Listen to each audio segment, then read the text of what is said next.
Welcome to this video where I show how to use the USGS program StreamStats. To demonstrate how to use StreamStats, I'm using a stream called Swamp Creek. And I want to give you an idea of where Swamp Creek is located. If we move down a little bit, we can see that this is Seattle, Washington. I've highlighted Swamp Creek in this bluish green color. So you can see that Swamp Creek is located north of Seattle. And I've also drawn in some of the tributaries to Swamp Creek in red. So I wanted to show where Swamp Creek runs. So its origins or its headwaters are in or near Everett, Washington. And it runs mostly in a southerly direction. And you can see we're starting to encounter some of the tributaries. This is a very small one that I found that's called Tunnel Creek. This is Martha Creek.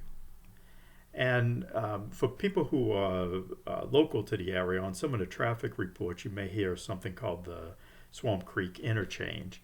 And that's where they tend to give status updates during the commute. And you can see that it's where Highway 525, Interstate 5, and Interstate 405 come together. You can see why it's called the Swamp Creek Interchange, because Swamp Creek runs right through that area.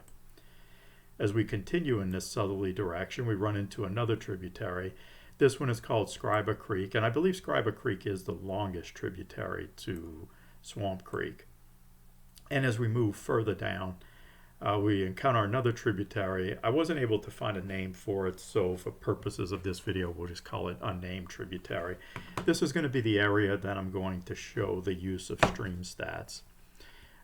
Swamp Creek continues on until it runs into the Sammamish River, and then the Sammamish River runs into Lake Washington near its northern end. And to see how it's connected to other bodies of water, we can look at where Lake Washington goes to. So Lake Washington goes through, you see this little cut here, that's called the Montlake Cut, and continues into Lake Union,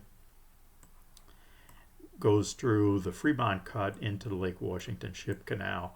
And we actually have a set of locks before this goes out into Puget Sound, and it's called the Ballard Locks. And once water travels through the Ballard Locks, it'll go out into Puget Sound.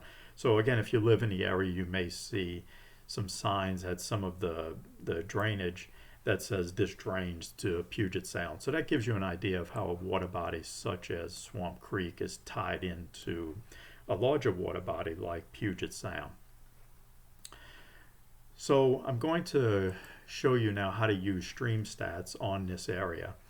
Now to get the StreamStats, you could put in this link, but I tend to just go to Google and I Google USGS StreamStats, and this should pop up for you. And if you access the application, you can search for a place. And we'll say that we're going to search for Kenmore, Washington. And what we want to do is we want to zoom out a little bit. We can get rid of this, and I'm going to reorient you in this video. And you can see here, this is Swamp Creek. This was the unnamed tributary. And then this is below the confluence of those two. So we're going to look at those three parts. We're going to look at unnamed tributary, Swamp Creek above the confluence, and Swamp Creek below the confluence. Okay. So in order to delineate a basin, you need to be zoomed in a certain amount to be able to delineate a basin. And the first basin I want to do is this unnamed tributary basin. So I'm going to hit this delineate button, and I'm going to click on one of these cells. And it tells me that this point is valid, and it's actually going through and delineating the basin. Now, when you delineate a basin, you do want to check to make sure that it is reasonable. So sometimes you may have to just look at a stream map. I'm looking at Google Maps when I look at where the streams are. And you may also need to look at a terrain map to see if the basin makes sense. So this is in the process of delineating a basin, and you can see here that the basin is delineated.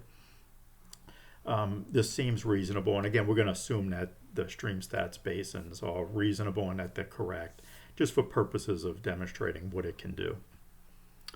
Okay, now I actually want to go in and I want to get some information. Now I'm doing, you'll see some of the information that I get is peak flow statistics or low flow, and I actually just want to get the peak flow on this. And so it'll develop a report that gives me the peak flow statistics. and it's calculating it, and the report's ready to go, and now I can take a look at it. So a couple of things that I get the drainage area, which is 1.09 square miles. This tells me what the mean annual precipitation is for that area, so that's 39.8 inches. I want to just take a look at what the 100-year peak flood is, and I'm not going to explain the recurrence intervals at 100-year. I'll have to save that for another video, but basically the 100-year peak flood for that particular basin is 68 feet cubed per second. So now what I want to do is I want to go in and I want to delineate a different part of the basin.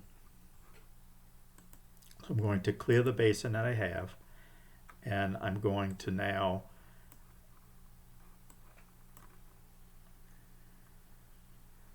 there it is.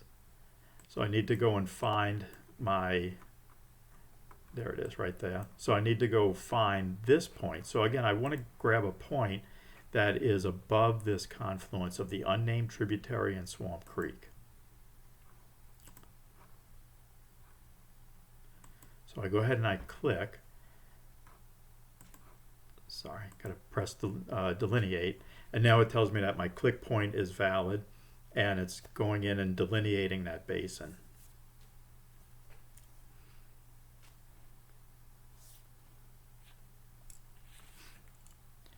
It just takes a while for it to delineate the basin and to develop the report, and we would expect this to be a much larger basin, and here you can see that it actually is a much larger basin. It seems to be consistent with what we looked at earlier, as far as the streams go. This looks like that this is including Scriber Creek. This appears to be Martha Creek, and it appears that the headwaters are correct. So let's get some of the information about this. Now, this is just giving me a regression equation. So remember that this is not a detailed study of the area. It's just simply equations that are applied, based on the drainage area. So it's not a detailed study of this individual basin. So I am going to do peak flow statistics. I'm going to hit continue. And so now it's developing the report. Okay. And now that that's done, we can go look at the report. And as you would expect, the drainage area is going to be much larger. So the drainage area is a little bit over 21 square miles, whereas before the drainage area was 1 square mile. Now the mean annual precipitation for this area tends to be a little bit less. They're very similar, but I believe before it was around 39 inches, and here it's about 37 and a half. But if we look at our 100-year peak flood, we can see that we're at 887 CFS, and that's what we would expect. We'd expect for that value to be much higher than it was for the 1 square mile basin, which gave us a 100-year peak flood of about 68 cubic feet per second.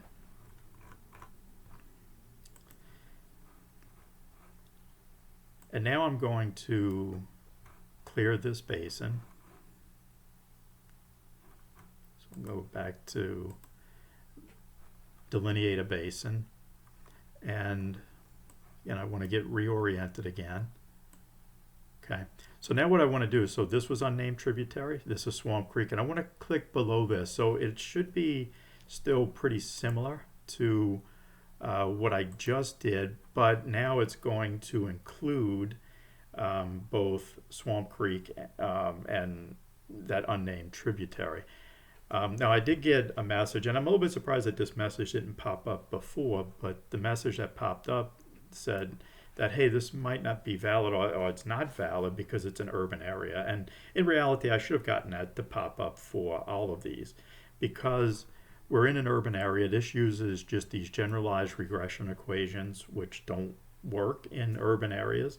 So it's basically saying don't use this for your studies. But for all purposes, to show how StreamStats works, and for just delineating basins, it's fine. to use it for that. It's just that you really don't want to use the flow values. If you needed the flow values for a detailed study, then you're going to want to do a separate detailed analysis to be able to do that. So now we're going to continue, and what we should find is that we have a larger basin and a larger 100-year flow event based on the basin that we picked, because now it's including everything that we saw earlier for Swamp Creek, but also it's including that little unnamed tributary. So if we hit the peak flow statistics and hit continue,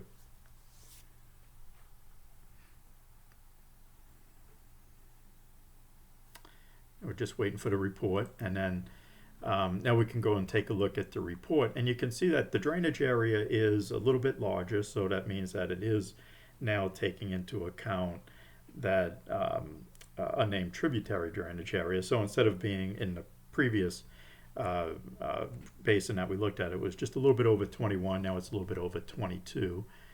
Mean annual precipitation now for that basin is 37.7 inches.